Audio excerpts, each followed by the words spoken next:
Subscribe करें हमारे channel exam शिक्षा को और ऐसी लेटेस्ट अपडेट के लिए बेल आइकन को प्रेस करना ना भूलें।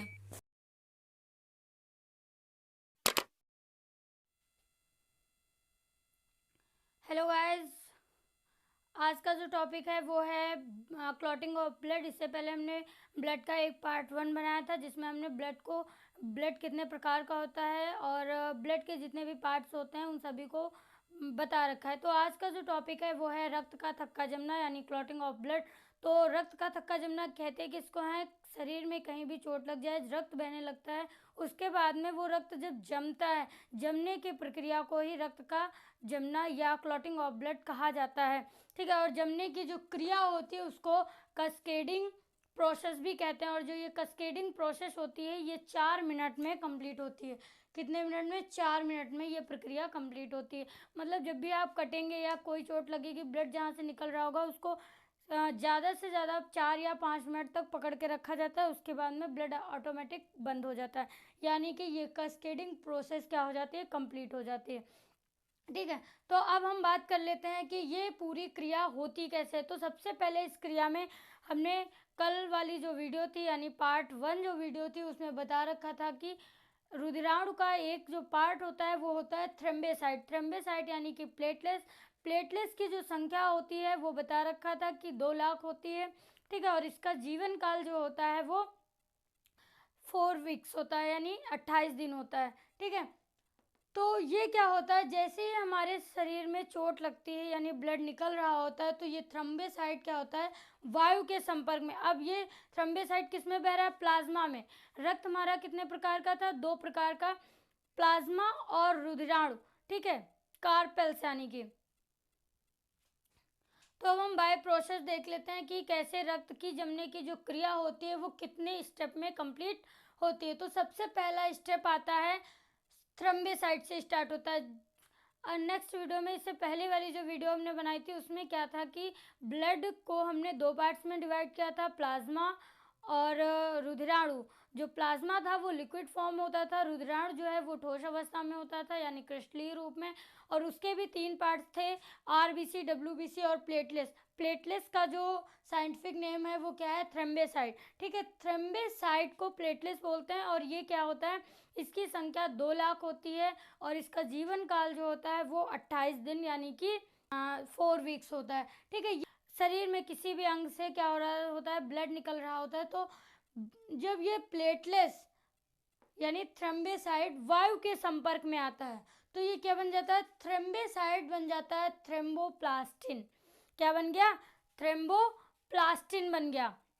जैसे ही ये थ्रोम्बोसाइट वायु के संपर्क में आया, बन गया थ्रोम्बोप्लास्टिन। ठीक, अब क्या होता है? नेक्स्ट जब स्टेप आता है तो थ्रोम्बोप्लास्टिन क्या होगा? कैल्शियम से मिलेगा और थ्रोम्बोप्लास्टिन और कैल्शियम मिल करके प्रोथ्रम्बिन। प्रोथ्रम्बिन क्या है? एक प्रोटीन है। प्रोथ्रम्बिन को क्या कर देते हैं? एक्टिव, यानी कि ये निष्क्रिय अवस्था में पड़ा रहता है। थ्रोम्बोप्लास्टिन और कैल्शियम प्रोथ्रम्बिन को एक्टिव कर देते हैं। जब ये अनएक्टिव रहता है यानी कि निष्क्रिय अवस्था में रहता है तो इसको कहते हैं प्रोथ्रम्बिन। और जब ये सक्रिय अवस्था में आ जाता है यानी एक्टिव हो जाता है तो इसको कहते हैं थ्रोम्बिन। ठीक है, यहाँ तक समझ में आए? पहले चरण में थ्रोम्बोसाइट यानी प्लेटलेट्स जो है ये वायु के संपर्क में आएगा और थ्रोम्बोप्लास्टिन बनेगा। फिर थ्रोम्बोप्लास्टिन क्या करेगा? कैल्शियम के साथ मिलकर प्रोथ्रोम्बिन नामक जो प्रोटीन है उसको क्या करेगा? सक्रिय करेगा और सक्रिय होते ही प्रोथ्रोम्बिन क्या बन जाएगा? थ्रोम्बिन बन जाएगा। अब हम देखते हैं थर्ड स्टेप। सेकेंड स्टेप में क्या बना था? थ्रोम्बिन। थ्रोम्बिन क्या करेगा? अब फाइब्रिनोजेन जो है वो भी निष्क्रिय अवस्था में रहता है। ठीक है, यानी कि जब तक कहीं से ब्लड निकलेगा नहीं, ये दोनों जो प्रोटीन्स होते हैं क्या होते हैं? निष्क्रिय अवस्था में रहते हैं। तो ये जो थ्रोम्बिन बना था, थ्रोम्बिन क्या करता है? फाइब्रिनोजेन को सक्रिय कर देता है। ये भी क्या था? पहले निष्क्रिय था, फिर सक्रिय हुआ तो इसका नाम क्या हो गया? ये बन गया फाइबिन। ठीक है, क्या बना? फाइबिन बन गया। फाइब्रिन जो है, फाइब्रिन की जो संरचना होती है वो संरचना होती है जालीनुमा, कुछ इस तरह। ठीक इस तरह कुछ जालीनुमा संरचना होती है फाइब्रिन। और फाइब्रिन क्या करता है, जो रुधिराणु होते हैं यानी रुधिराणु के जो कण होते हैं आरबीसी, ठीक है, डब्ल्यूबीसी और प्लेटलेट्स, ठीक है, ये प्लेटलेट्स क्या करेंगे, इनको जो है उस जाली के पीछे यानी रोक लेते हैं। ठीक, और जो प्लाज्मा होता है वो धीरे धीरे क्या हो जाता है, रुक जाता है, क्योंकि बहेगा क्या, जो लिक्विड फॉर्म में होगा, लिक्विड फॉर्म में क्या रहता है, प्लाज्मा रहता है। और जब ये जाली आने वाले जो क्रिस्टलीय कण हैं आरबीसी के, डब्ल्यूबीसी के और प्लेटलेट्स के, जब आगे जम जाएंगे आकर के, तो क्या होगा, प्लाज्मा भी शरीर से बाहर नहीं निकल पाएगा और ये क्रिया पूरे 4 मिनट में कंप्लीट हो जाती है। हम आगे देख लेते हैं कि अब यही जो प्रक्रिया बताए इसको थोड़ा शॉर्ट में हम बता देते हैं कि कौन कौन सी चीज़ें इस रक्त का जमना यानी जो प्रक्रिया है कैस्केडिंग प्रोसेस में कौन कौन सी चीज़ें भाग लेती हैं। ठीक है, अब हम देख लेते हैं जो रुधिराणु होता है। अब इसमें बताइए किस प्रकार का रुधिराणु जो है भाग ले रहा था। तो यहाँ पे देखेंगे हम कौन सा, थ्रम्बेसाइट था। ठीक है, थ्रम्बेसाइट और प्लेटलेट्स, थ्रम्बेसाइट का नाम ही तो है प्लेटलेट्स। ठीक है, थ्रम्बेसाइट और प्लेटलेट्स किस प्रकार का रुधिराणु यहाँ पे भाग ले रहा है, थ्रम्बेसाइट। ठीक है, फिर अब इस प्रक्रिया में कैस्केडिंग प्रोसेस में कौन सी प्रोटीन वर्क कर रही थी।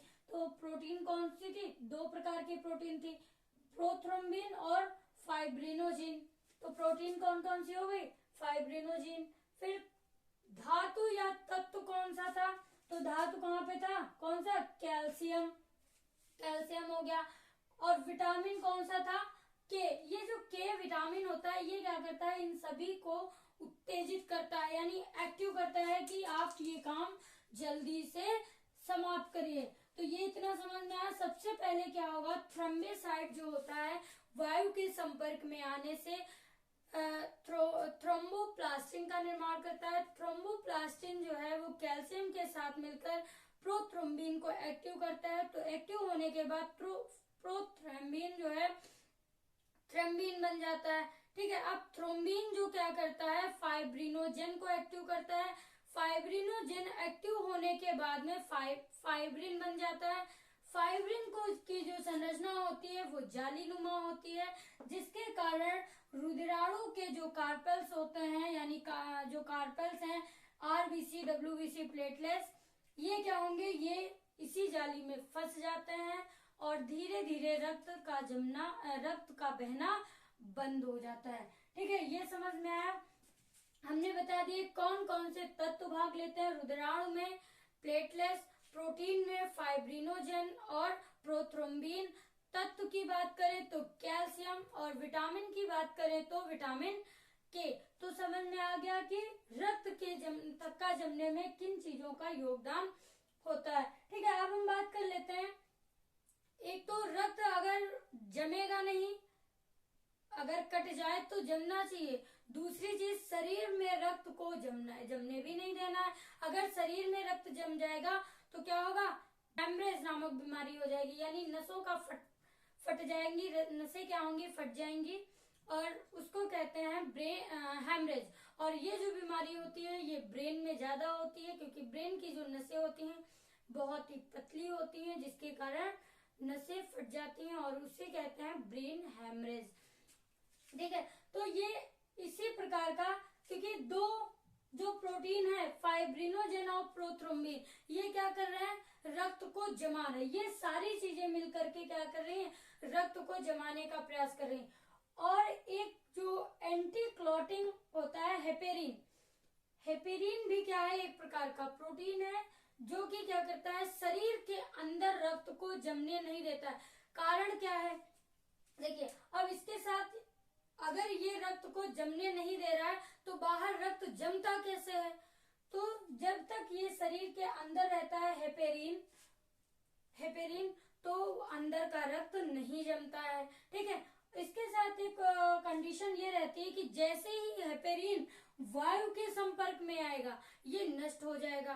ठीक है, अब ये शरीर के अंदर ये चारों चाहे जितना प्रयास कर ले शरीर के अंदर रक्त नहीं जमता है। कब जमेगा? जब हेपेरिन वायु के संपर्क में आ जाएगा। और जैसे ही हम कटते हैं तो उसमें ब्लड में पाया जाने वाला हेपेरिन यानी हेपेरिन नामक जो प्रोटीन है ये वायु के संपर्क में आता है। वायु के संपर्क में आते ही ये क्या हो जाता है? निष्क्रिय हो जाता है, यानी कि ये वर्क करना बंद कर देता है। तब ये चारों मिलकर के रुधिराल, प्रोटीन, धातु और विटामिन के आदि सभी मिलकर के रक्त को जमा देते हैं। यानी ये क्या करता है? ये शरीर के अंदर रक्त को जमने नहीं देता है और ये क्या करते हैं? ये सारे मिलकर के रक्त का थक्का जमाते हैं, यानी रक्त को जमाने का जो है प्रयास करते हैं। ठीक है, अब हम बात कर लेते हैं ये जो प्रोटीन है ये कहाँ पे इनका निर्माण होता है। तो प्रोटीन्स का निर्माण, जितने प्रकार की प्रोटीन यहाँ पे रक्त कैस्केडिंग प्रोसेस में भाग लेती हैं उनमें 3 प्रकार की जो प्रोटीन्स की बात की गई, प्रोथ्रोम्बिन और फाइब्रिनोजेन। तो ये दोनों क्या करते हैं? रक्त को जमाती हैं और ये क्या करता है? ये रक्त को जमने नहीं देता है। जब ये वायु के संपर्क में आएगा ये निष्क्रिय हो जाएगा और ये सारी क्रिया तुरंत स्टार्ट हो जाएगी। ठीक है, तो आई होप सो गाइस आज की ये वीडियो आप सभी को पसंद आई होगी। वीडियो पसंद आए तो वीडियो को ज्यादा से ज्यादा लाइक करें, कमेंट करें और कमेंट बॉक्स में हमें बताना ना भूलें कि आज की ये वीडियो आप सभी को कैसी लगी। ठीक है।